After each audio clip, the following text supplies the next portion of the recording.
ഒറ്റപ്പാലത്ത് ഭാരതപ്പുഴയിൽ തമിഴ്നാട് സ്വദേശിയായ വ്യാപാരിയെ കൊലപ്പെടുത്താൻ ശ്രമിച്ച കേസിൽ മുഖ്യപ്രതി പിടിയിൽ.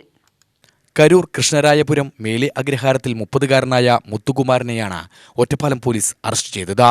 കരൂർ കൃഷ്ണരായപുരം മുതലിയാർ സ്ട്രീറ്റിലെ 42-കാരനായ പത്മനാഭനെ കൊലപ്പെടുത്താൻ ശ്രമിച്ച കേസിലാണ് സുഹൃത്തായ മുത്തുകുമാരനെ അറസ്റ്റ് ചെയ്തത്. ഗുണ്ടാ നിയമപ്രകാരം തമിഴ്നാട് പോലീസിന്റെ കസ്റ്റഡിയിലായി മധുര സെൻട്രൽ ജയിലിൽ കഴിഞ്ഞിരുന്ന മുത്തുകുമാരനെ കോടതി മുഖാന്തരമാണ് കസ്റ്റഡിയിലെടുത്ത് അറസ്റ്റ് ചെയ്തത്. കോയമ്പത്തൂരിലെത്തിച്ച് തെളിവെടുപ്പ് പൂർത്തിയാക്കി.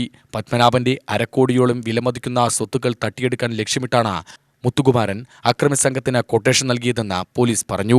ആദ്യം ഒരു സംഘത്തിന് കൊട്ടേഷൻ നൽകിയിരുന്നു. ആ സംഘം മറ്റൊരു സംഘത്തിന് കൊട്ടേഷൻ നൽകിയാണ് തീവണ്ടിയിൽ പിന്തുടർന്നെത്തി ഒറ്റപ്പാലത്ത് വെച്ച് ആക്രമിച്ചത്. 15 ലക്ഷം രൂപയ്ക്കാണ് ആദ്യം കൊട്ടേഷൻ നൽകിയത്. ഇതിൽ 1 ലക്ഷമാണ് നൽകിയതെന്നും കൊലപാതകം നടക്കാതെ വന്നതോടെ ബാക്കി പണം മുത്തുകുമാരൻ നൽകിയില്ലെന്നും പോലീസ് പറഞ്ഞു.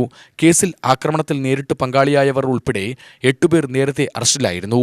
മുഖ്യപ്രതിക്കായി അന്വേഷണം പുരോഗമിക്കുന്നതിനിടെയാണ് ഇയാൾ തമിഴ്നാട് പോലീസിന്റെ പിടിയിലായത്. കഴിഞ്ഞ ജൂലൈ 11 രാവിലെ 7:30യോടെയായിരുന്നു ആക്രമണം.